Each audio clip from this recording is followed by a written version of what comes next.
Пленарное заседание августовской конференции прошло во второй школе МАГАСа. Гостями мероприятия стали глава республики, федеральный инспектор по Ингушетии, представители регионального правительства, Минобра и педагоги общеобразовательных и дошкольных учреждений региона. Второй и заключительный день конференции собрал в актовом зале столичной школы педагогов со всех уголков региона. Цель – проанализировать достижения и тенденции развития региональной системы образования за предыдущий год, определить приоритеты и задачи стабильной работы в будущем учебном году. Порадовали в этом году и результаты единого госэкзамена ЕГЭ сдавали более 2500 выпускников. Количество учащихся, у которых не получилось сдать ЕГЭ и получить аттестаты по сравнению с прошлым годом гораздо меньше.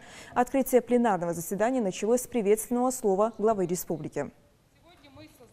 Благодаря федеральному центру за счет местного бюджета растет количество школ, в которых занятия идут в одну смену. Вырос процент охвата детей дошкольным образованием. Огромную роль в деле улучшения просвещения должна сыграть реализация национального проекта образования. Считаю, что участники сегодняшней конференции должны озаботиться вопросом, как педагогическое сообщество отвечает на улучшение условий своей работы. Растет ли, соответственно, качество образования и уровень знания учащихся.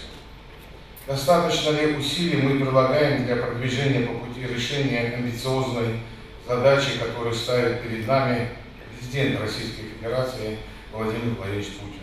Сделать российскую школу одной из лучших в мире. Мы должны приложить все усилия на то, чтобы улучшить позиции Ингушетии в рейтинге качества школьного образования. Над этими факторами, определяющими качество образования, нам надо работать постоянно и упорно. Для этого в сфере системы образования республики должно быть проведены серьезные изменения. Мы надеемся, что наши школы будут развивать у детей креативные качества, готовить ребят к профессиональной деятельности с учетом современных задач, модернизации и инновационного развития страны.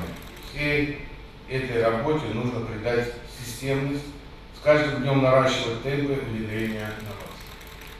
Главное воспитание учащихся — любознательность, воображение, упорство, умение работать в команде, самодисциплина. В этом плане очень много зависит от качества подготовки самих преподавателей и учителей, от того, создан ли в школе авторитетный, высокопрофессиональный и здоровый педагогический коллектив.